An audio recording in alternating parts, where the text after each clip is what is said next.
Okay. Good afternoon, everyone, and let's continue the discussion and finish these last topics. I think two or three topics in transcendental functions. Okay. Okay. The first one is the hyperbolic functions.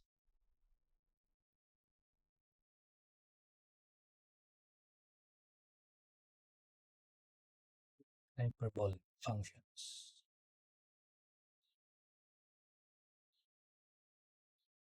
and we will define what are these functions, transcendental functions. Okay, let me check first the last numbering.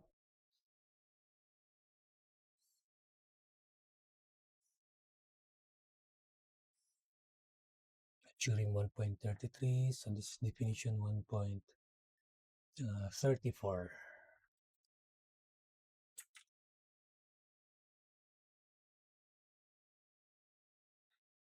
Okay, the hyperbolic sine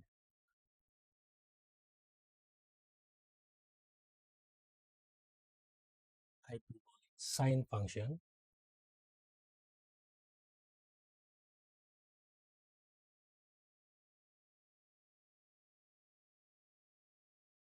denoted by this.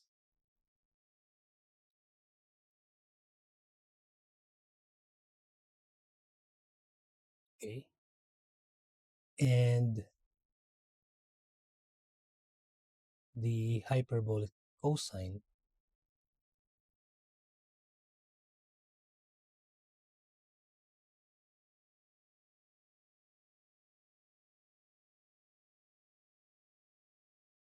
hyperbolic cosine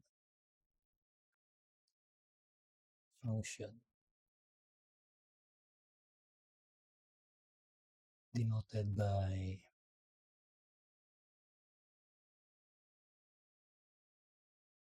this hyperbolic cosine are defined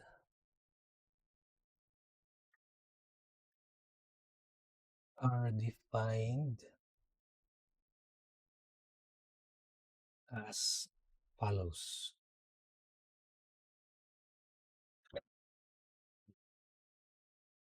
The hyperbolic sine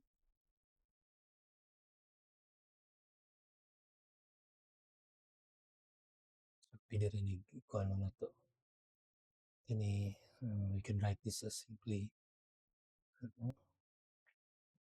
So it is equal to e to the power of x minus e to the power of negative x over 2. Okay.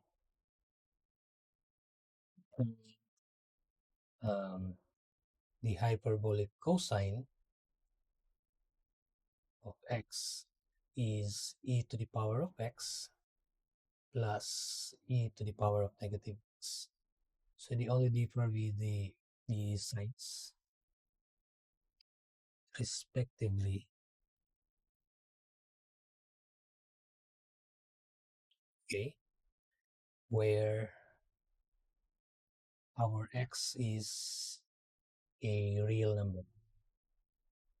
Now, based from the definition, you can see that the function has domain and range, which are the set of the real numbers. So yung domain ug yung range, they are all set of real numbers. So let me try to show the graph. Okay, so this is the graph of the hyperbolic sine of x and the graph of hyperbolic cosine of h. Okay. Now, observe the following. observe that the hyperbolic sine of negative x is equal to e to the power of e negative na to ang x, then minus e to the power of the negative of negative x, wait, the negative of negative x over 2, okay, and this is equal to, this is e to the power of negative x minus e to the power of x over 2, and then we can write this as yun na nato pang magbutang tag negative, so that we will write this as e to the power of x and then minus e to the power of negative x over 2. Diba? Kaya kung atong i-distribute ang negative, we have negative to the power, negative times e to the power of x is kaning negative e to the power of x, and negative e to the power of negative x is this positive e to the power of negative x. So negative of negative. And you can see that this is equal to the negative hyperbolic sine of x. Okay. And also, if we try to find the hyperbolic sine of negative x, so yung muna itong negative ang tanan ng x. So we have e to the power of negative x plus e to the power of negative x. So negative, wait, of negative x. And that is negative x. Okay? Negative, yes. Over 2, and this is equal to e to the power of negative x plus e to the power of x over 2. So, ito lang i-rearrange. This is e to the power of x plus e to the power of negative x over 2, which means that it is equal with the hyperbolic cosine of x. So with this, the sine function is, we call this an odd function. Okay. Hence, the hyperbolic sine of x is an odd function. So tanawin niyo unsay definition sa odd and even function. So read. And the hyperbolic cosine of x is an even function. So balimura mo gula siya ang f of negative x equal ra ganis is a negative of f of x. This is what we call as odd function. Odd function, while kung nakay nga ni f of negative x equals f of x, this means that we have an even function. Okay. So hyperbolic sine is an odd function. Hyperbolic cosine is an even function. And we have a theorem. This will be the derivatives of hyperbolic sine and hyperbolic cosine. So theorem 1.35 states that if u is a differentiable function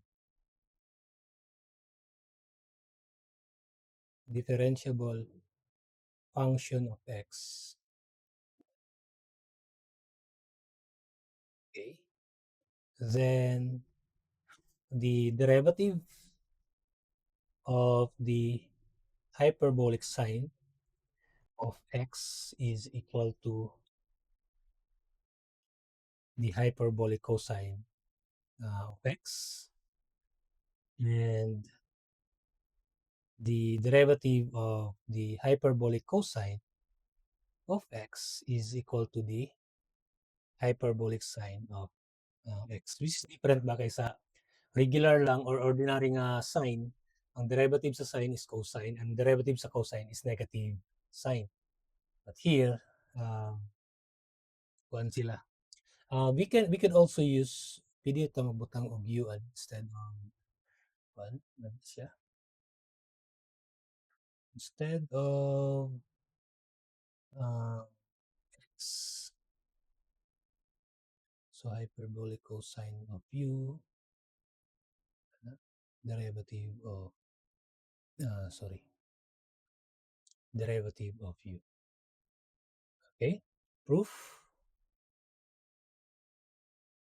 We take the derivative of hyperbolic sine.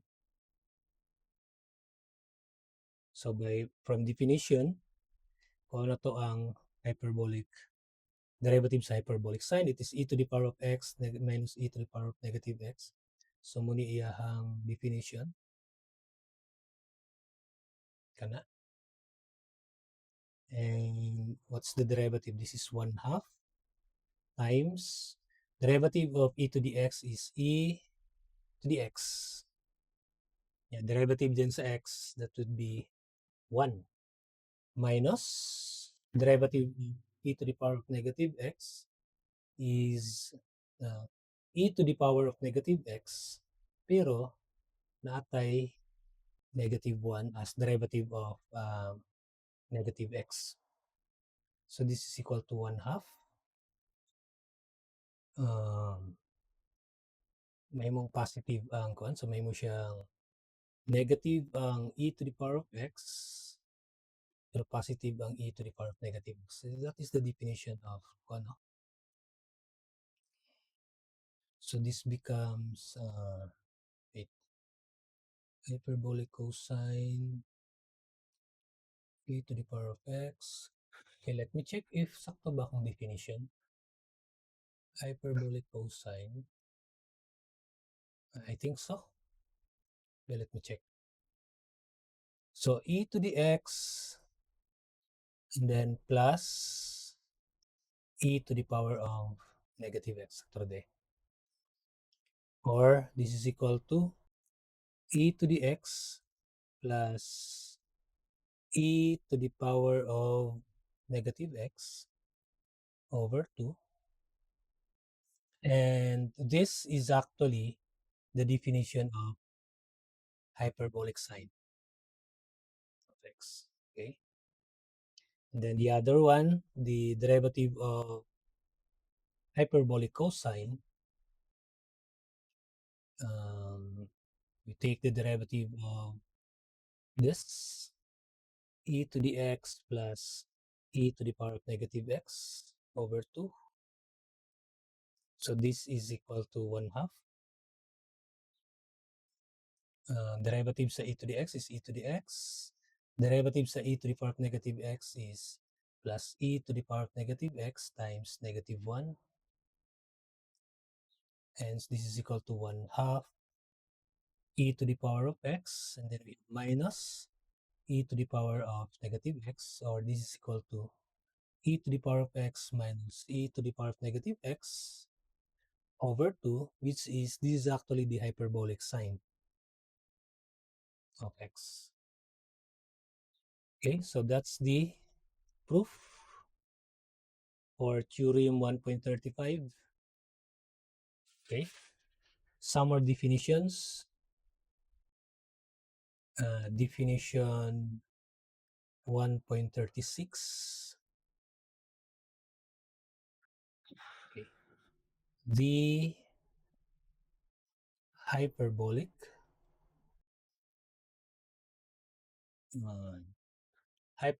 tangent .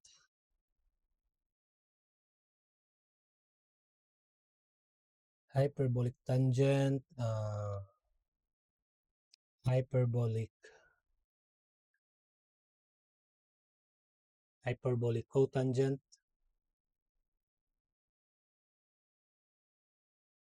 hyperbolic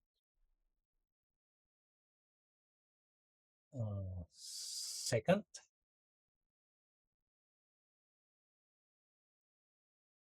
uh, and hyperbolic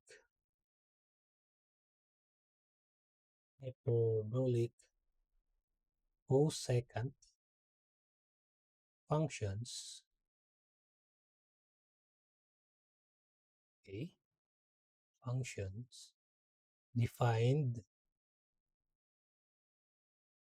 okay, defined respectively by uh, oops, hyperbolic tangent, hyperbolic cotangent,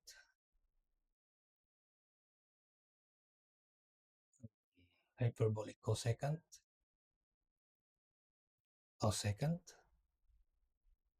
and cosecant, hyperbolic cosecant of x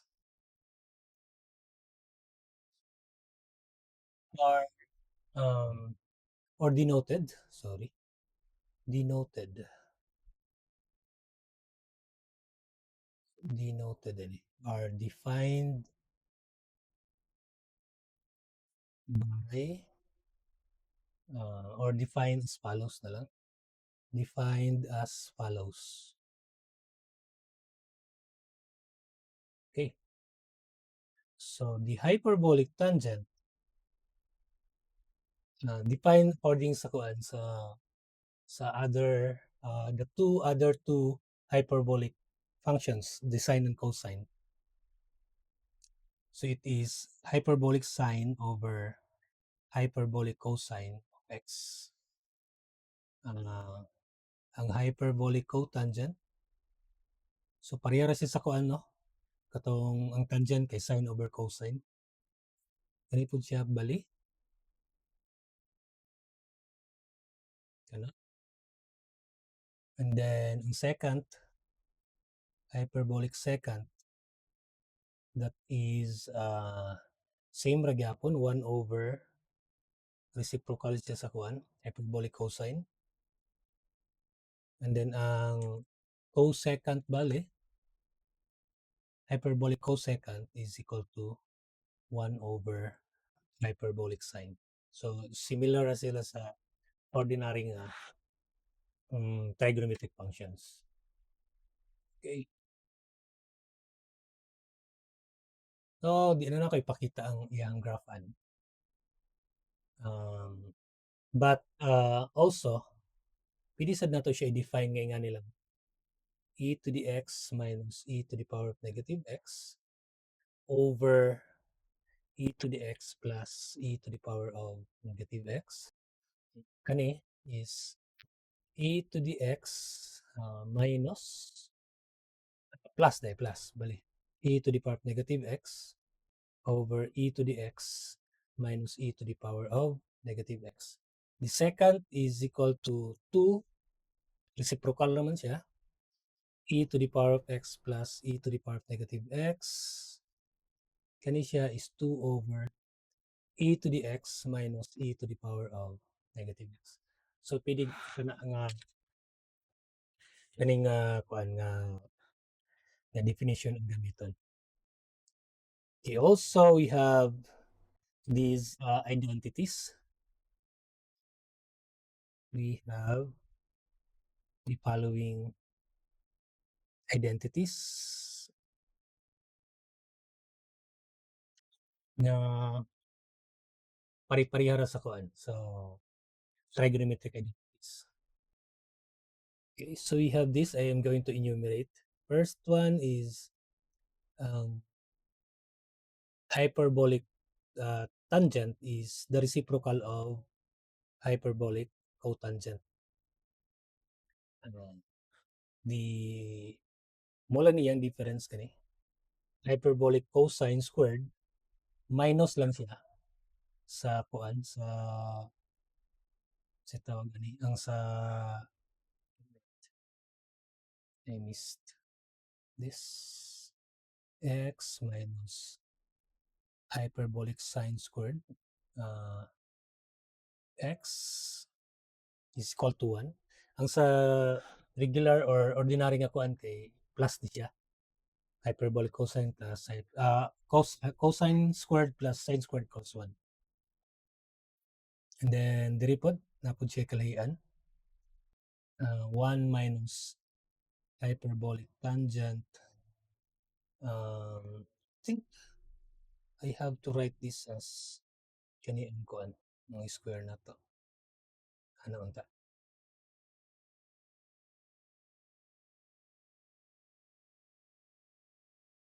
Okay. So hyperbolic tangent of x equals hyperbolic secant. Okay, x. And then 1 minus hyperbolic cotangent squared is equal to hyperbolic cosecant squared. But it's negative. Diri. And then we have this additional hyperbolic cosine plus hyperbolic sine x. This is equal to e to the power of x. Well, if we're going to subtract this, the answer is e to the power of negative x. And then we have sum of two angles. The hyperbolic sine of x plus y. So parihara siya sa ano tawag ani sa ordinary nga trigonometric function.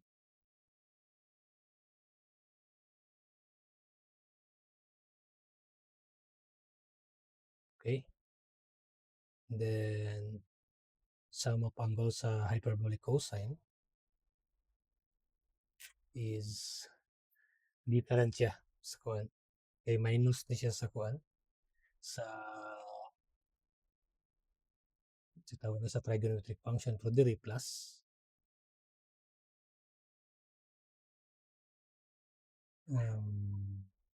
hyperbolic sine. Okay. And then ang double angle kani double angle parihara sa kuan sa ordinary.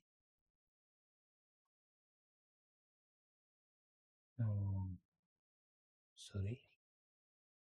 And then sa double angle lahi lang ang si kuan kani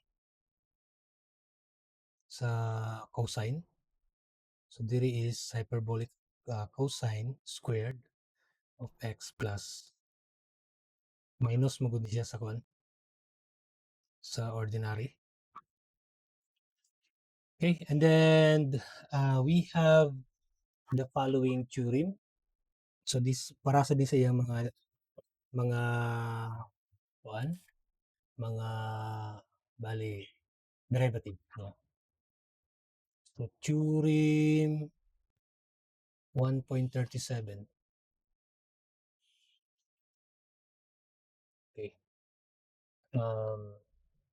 If u is a differentiable function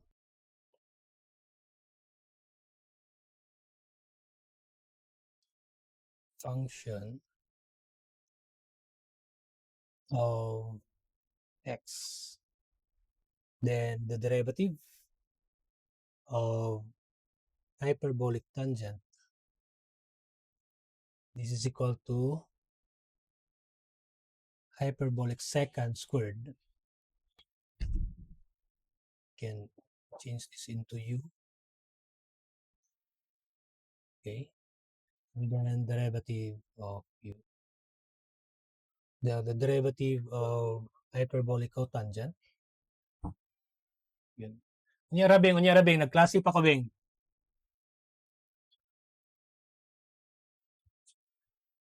Not yet, not yet. Okay, so muna yung derivative.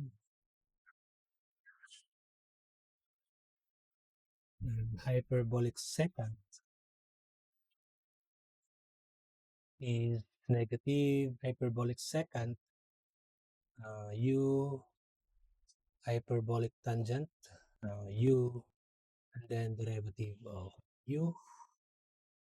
Then last one we have hyperbolic cosecant of u. This is equal to the negative hyperbolic cosecant u hyperbolic cotangent u derivative of u. Okay, so let's try to solve this. Find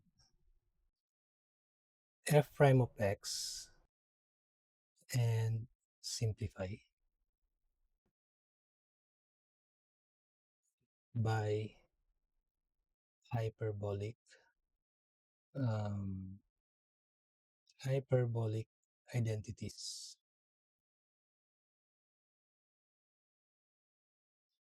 If the function is equal to 1/2 ln of hyperbolic tangent of x. So the solution, let f of x be equal to 1/2 ln of hyperbolic tangent. Okay. Then the derivative is copy this 1/2 and then di ba ang ln kay 1 over ano siya because this is our u dayon kana. So that will be 1 over 1 over hyperbolic tangent x times derivative of u, which is derivative of hyperbolic tangent x. So this is equal to 1/2 times 1 over hyperbolic tangent. And derivative sa hyperbolic tangent is hyperbolic secant squared. Oops. Of x. Then derivative sa x is just 1, so ano lang. And then this is 1/2 secant is secant squared naman kay kuan secant squared. Hyperbolic secant squared is 1 minus hyperbolic tangent, di ba? So we can change this hyperbolic tangent or this hyperbolic secant to 1 minus hyperbolic tangent squared x. Na. And else we can distribute. So this is equal to 1/2 and then or pwede sad nga instead nga secant squared we can try kuan anyway ang tangent maybe we can try this we can try this as 1 over hyperbolic cosine squared of x.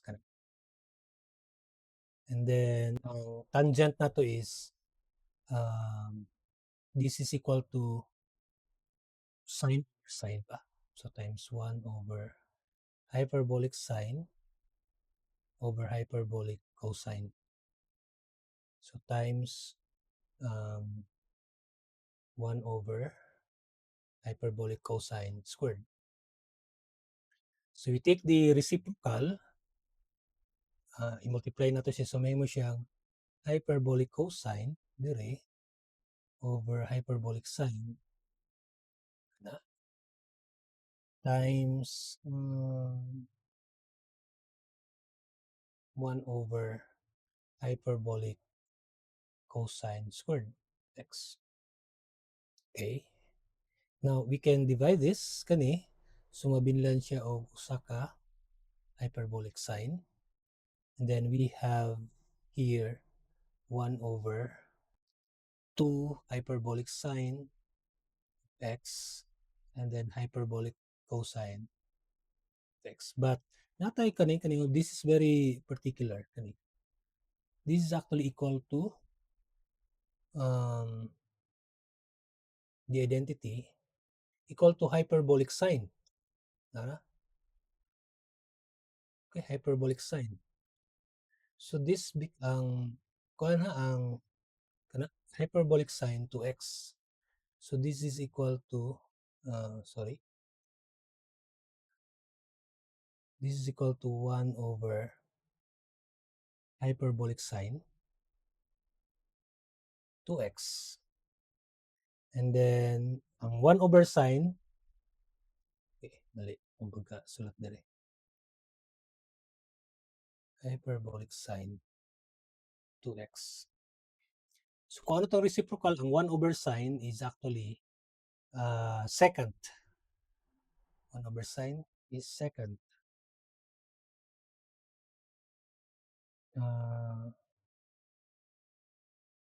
Kani? Ang 1 over sine is not second but rather cosecant. Cosecant.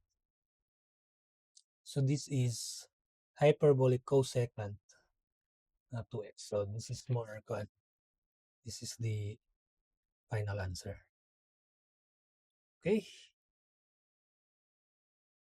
Oh, napay mga kuan nga mga examples inyo lang. You have to read about this. Okay. So theorem 1.38. Okay. Theorem 1.38 is integral of, so kani po integral niya this is equal to hyperbolic cosine plus this, and then integral of hyperbolic cosine is hyperbolic sine, and then integral of hyperbolic secant squared, this is equal to tangent, hyperbolic tangent, and integral of hyperbolic cosecant squared,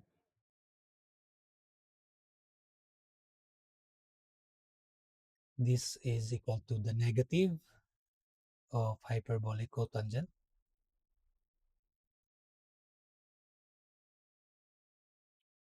then the integral of hyperbolic secant hyperbolic tangent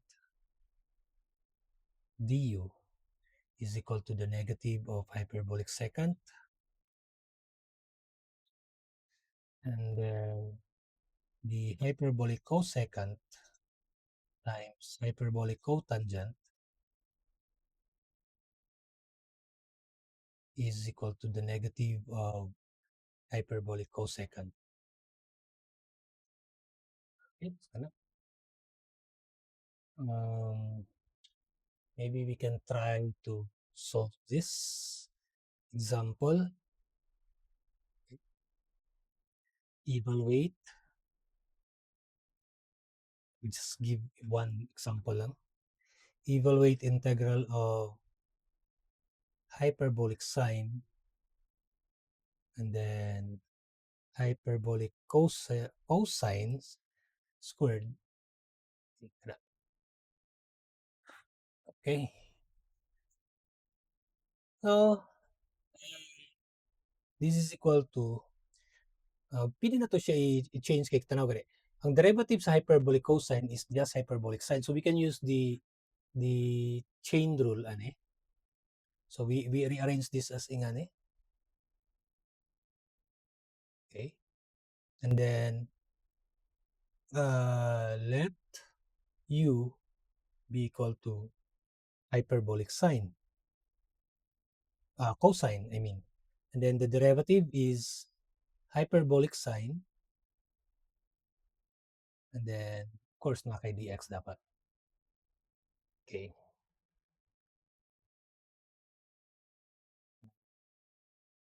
Forgot to write here the hyperbolic sine. Okay. Hence, the derivative of hyperbolic cosine squared times hyperbolic sine is equal to, by substitution, u na to mo ning hyperbolic cosine. So this is u squared, and then ang sine hyperbolic sine x dx is mo na tong du. So this just power rule na din siya. This is equal to u to the power of 3 over 3 plus constant. But we can also rewrite this as 1/3 u cubed plus c, but u is equal to hyperbolic cosine. So the answer is 1/3 hyperbolic cosine cube u plus c. So this is the answer. You can also try the different different you can try check the internet, tanaw ninyo ang kwan, ang mga other examples ani. Okay. So some more definitions. This time for the inverse hyperbolic, we also have inverse hyperbolic functions. So definition 1.39. Okay, wait lang kayo Ni alam ko doon sa kanila. Okay, let me continue.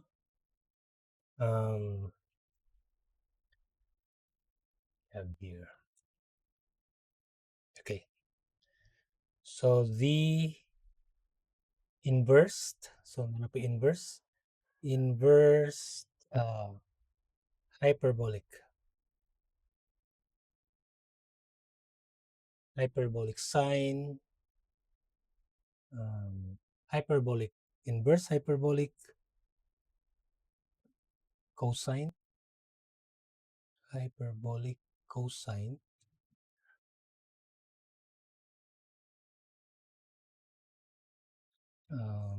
inverse hyperbolic tangent,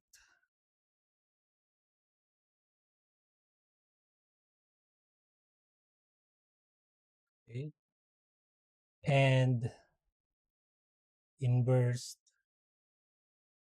hyperbolic cotangent, hyperbolic cotangent functions.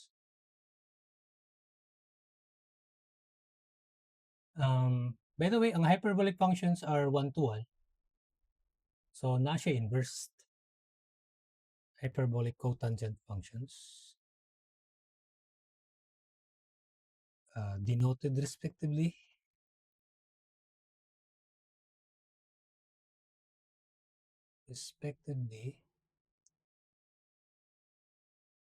by this.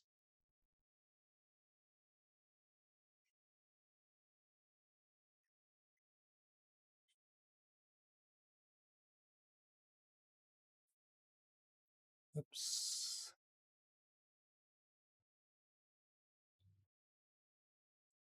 Tangent. And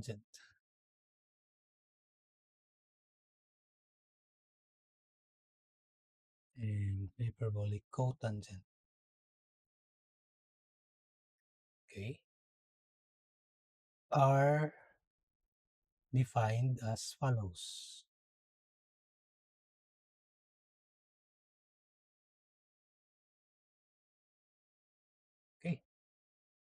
y is equal to hyperbolic sine if and only if x is the hyperbolic sine of y. Here, y are any real numbers. Y is equal to hyperbolic cosine if and only if x is equal to hyperbolic cosine. So here, y is greater than or equal to 0, hyperbolic cotangent, inverse hyperbolic cotangent, if and only if x is the hyperbolic tangent.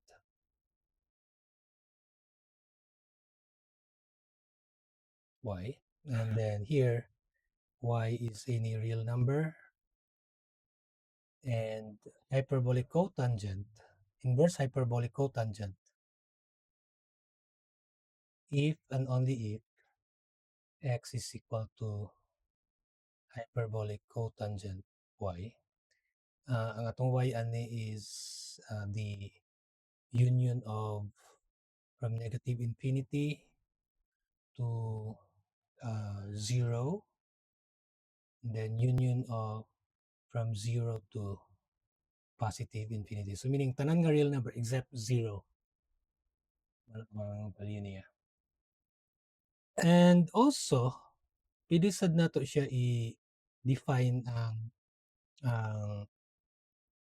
hyperbolic functions as the following.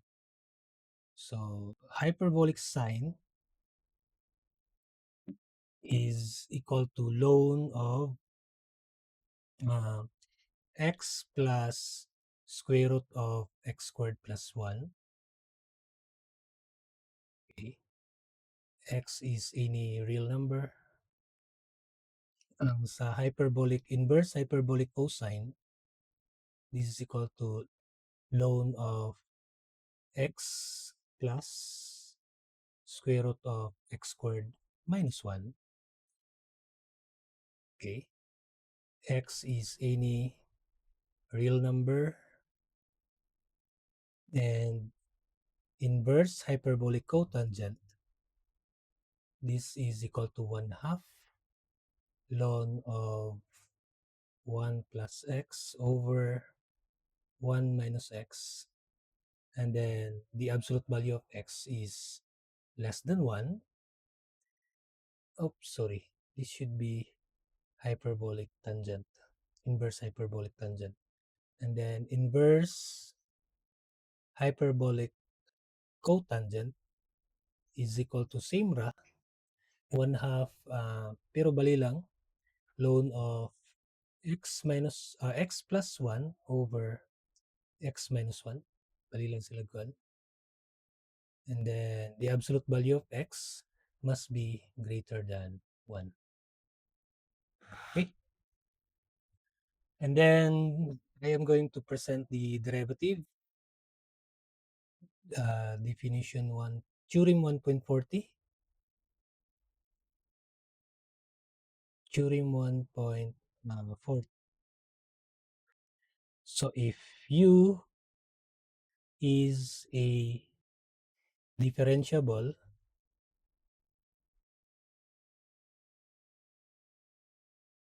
function of x,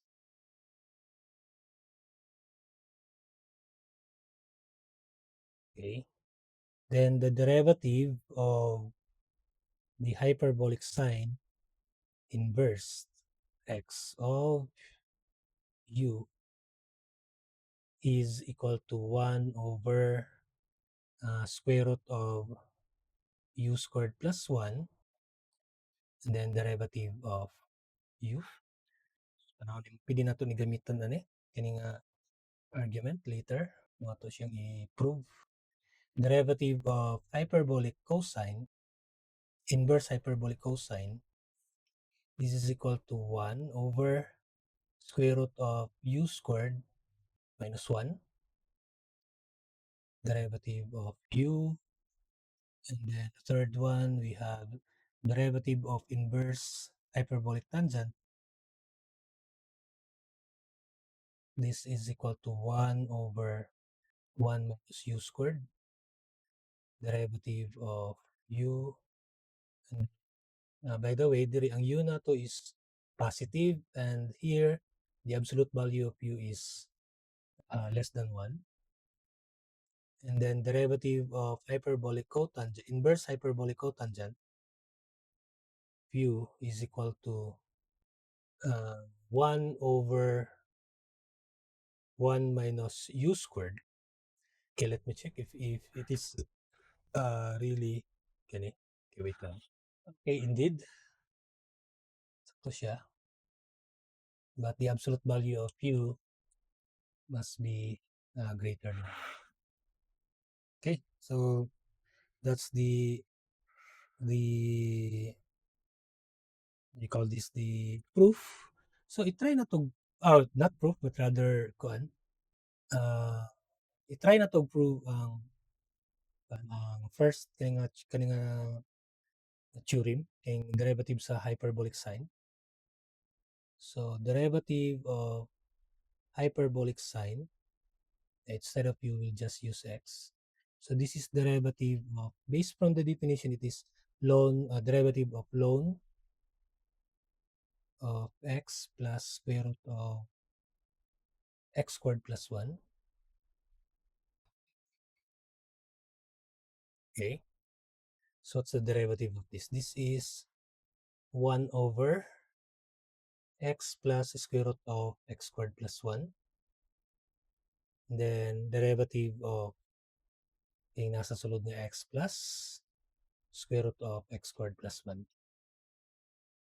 Now next is kung ano to siya derivative, as is lang to aning diri, x plus square root of x squared plus 1.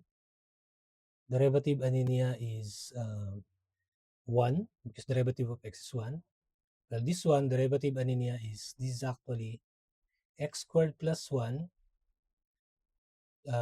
Naman na siya negative 1 diya, so may mo siyang negative 1. Sorry, because this x square root of x squared plus 1 is dili day negative 1 but rather to the power of 1 half man na siya, so that will be 1 half times x squared plus 1. 1 half minus 1 is negative 1 half. And then ang derivative din sa x squared plus 1 is 2x. So it should be something like this. Then we simplify. We have 1 over x plus square root of x squared plus 1. And then we have 1 plus, atong ipaubos ng kuan. Anyway, naman tayo 1 half dire. So ano lang. And then i-multiply nato ng 2x. And then ipaubos din nato ang x squared plus 1. But this time, it will be to the power of 1 half. Then you can see nga, dividing 2. So what remains is just 1 over x plus square root of x squared plus 1 times 1 plus 1 over this is actually square root of x squared plus 1. Okay, next is lang na x plus square root of, by the way, na x ani dire. Forgot. Na x dire. Square root of x squared plus 1 times, we can combine this as square root of x squared plus 1 divided by 1 times 1 is square root of x squared plus 1 plus x. And then combine these two. Then we have square root of x squared plus 1 plus x over, we have x plus square root of x squared plus 1 times square root of x squared plus 1. So, we can divide kani. Itong i-divide. Kani siya mismo, i-divide na to ani. So, mabilin diri is just 1 over square root of x squared plus 1. So, eventually, ang derivative niya is 1 over u squared plus 1 derivative of u. So, this proves the result. Ilisan lang natong x of u. Okay, let's try an example. We are going to find dy dx if our y is equal to hyperbolic tangent, inverse hyperbolic tangent of cosine 2x. Okay, solution, let y be equal to inverse hyperbolic tangent of cosine 2x. Cosine 2x. Okay, then our derivative is equal to dy dx. So, unsay derivative sa hyperbolic tangent inverse hyperbolic tangent? It is 1 over 1 minus u squared, di ba? 1 over 1 minus u squared. Now, ang atong u ani is kaning cosine 2x. So, again, 1 over 1 minus u squared and then derivative sa u. So, that is 1 over 1 minus, ang atong u is cosine 2x squared. Okay? And then derivative of cosine 2x. This is derivative of u. So this is equal to, derivative sa cosine is negative sine 2x. So it is negative sine 2x, then napagyoy derivative sa 2x, which is 2 over 1 minus cosine squared 2x. Okay? So this is equal to negative 2 sine 2x over 1 minus cosine squared 2x. Okay? Now, ang 1 minus cosine squared 2x is, ang 1 minus cosine squared 2x, this is actually equal to sine squared 2x. Because if we transpose this negative cosine squared, may mo siyang positive cosine squared 2x and then it is equal to 1. So we change this into negative 2 sine 2x into, kay para ma-divide din nato aning sine 2x din, babaw. Then we have sine squared 2x. Okay, so we divide this, divide. So mabinlan kag usa ka sine 2x. So this is equal to negative 2 over sine 2x. But our 1 over sine 2x, kay naman na siya sa boss, kung ato na siyang i-kuan, remember nga 1 over sine 2x is equal to secant, not secant, but rather cosecant 2x. So this is very important when inyong may studyhan ang identity. So this is equal to negative 2 and then cosecant 2x. Okay, so this is the answer. Now, ang ihang application dito sa inverse is kanang naatay makakuha ta og ma-integrate nato siya. Okay, so we have the following theorem. Oops, sorry. So I think last naman siguro ning theorem to. Yes, last na ning theorem sa transcendental. Theorem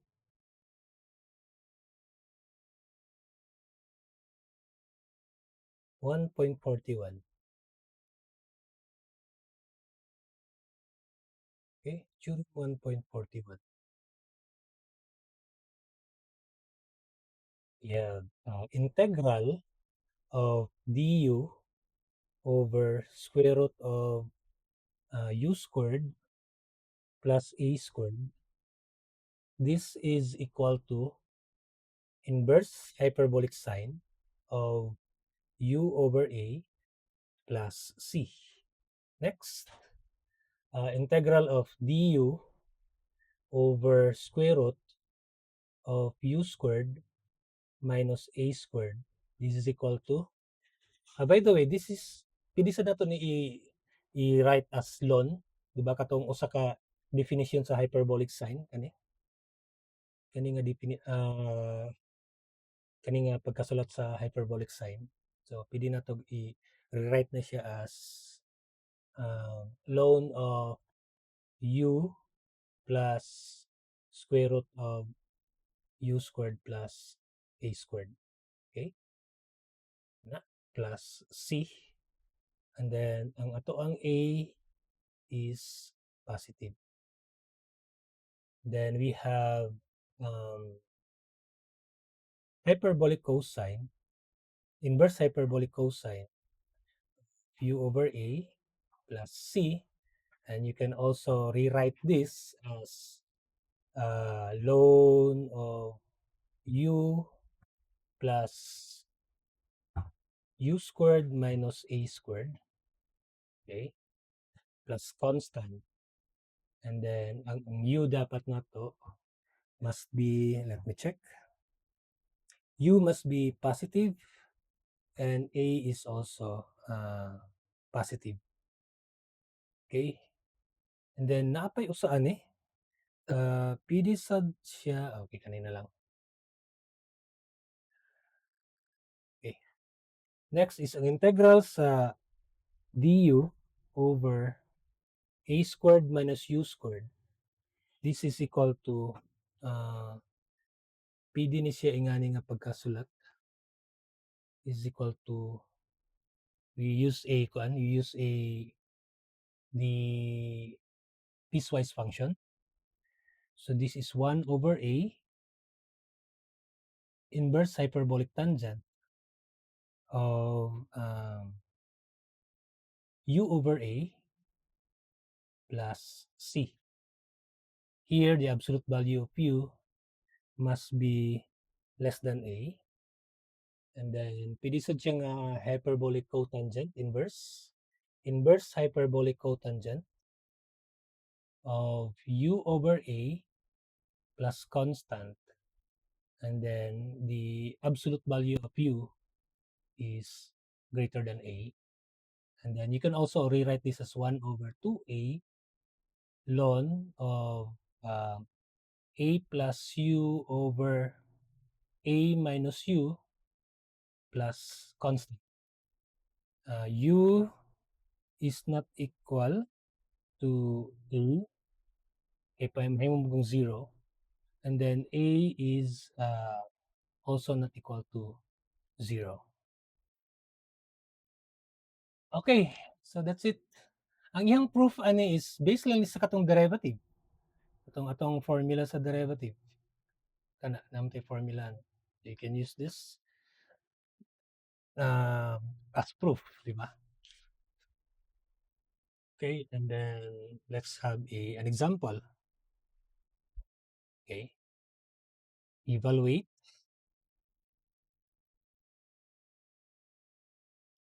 integral of dx over square root of x squared minus 6x plus 13. Okay, so what is the integral of this? Okay, natay square root. So, depende ani karon ba? So, ang form kinaman tay tulo ka form. Kung na square root, it's either kaning first one or second ang form. Depende kay mag-completing the square root ani karon. Okay, so let's try. This is equal to integral of dx. Sorry. So solution. Okay, wait lang. May nagtawag.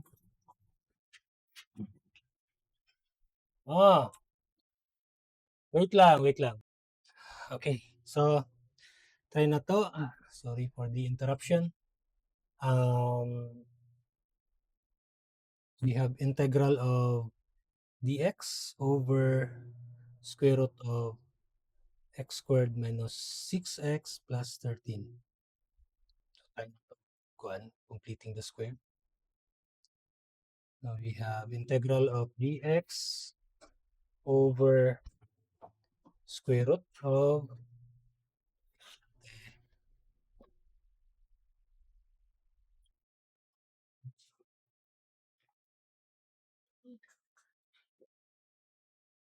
oh, so x squared minus 6x.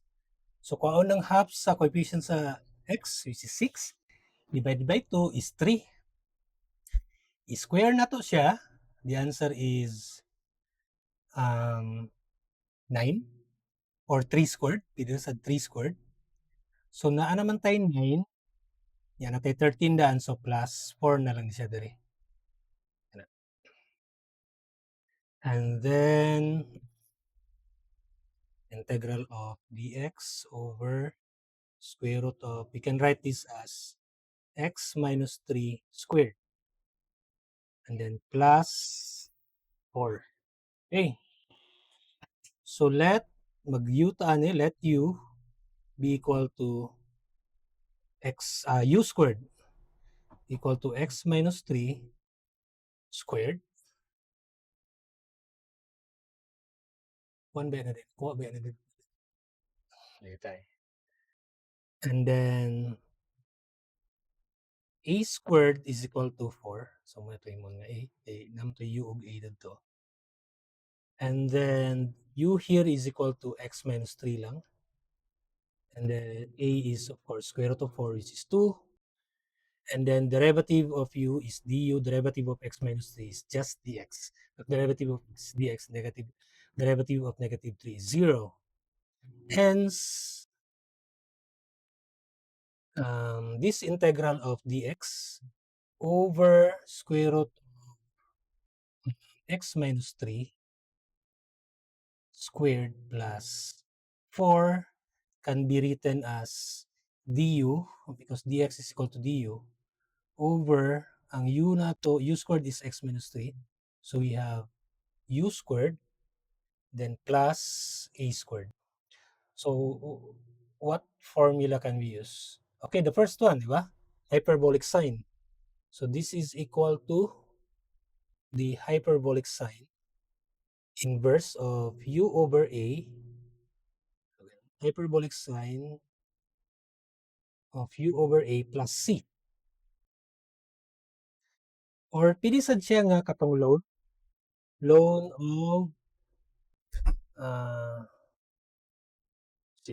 loan of u plus square root of u squared plus a squared. Okay, so marang mas okay to dyan. Loan of u plus square root of u squared plus a squared. O ba? Okay. And then plus constant. Okay. But our u is equal to x minus 3. So we can write this as loan of x minus 3 plus square root of x minus 3 squared plus 4, then plus constant, or this is equal to loan of x minus 3 plus, this is actually kani siya nga form kay mura man gyapon to katong ganina, kay mo man x minus 3 squared plus 4, which is just x squared minus 6x plus 13. So we kay ato siya ibalik katong original nga x squared minus 6x plus 13. Okay, plus constant. So this is the answer. Okay, so I think sakto rin siguro na So that's it for the transcendental functions. Um, inyo ni siyang basahon, studyhan of course, and then make a journal. So maghatag ko og para dili mo unsa tawag gani, dili mo ma-distract sa pagkakaron, maghatag ko og kuan ani, kani ihatag nako ni siya after na lang sa kuan, sa ang guidelines after na lang sa exam by Monday. Okay? So tomorrow gyapon ko ihatag nga lecture. Continue ta pero this time it will be techniques of integration. So we are done with transcendental function. Okay, so thank you for listening and bye for now.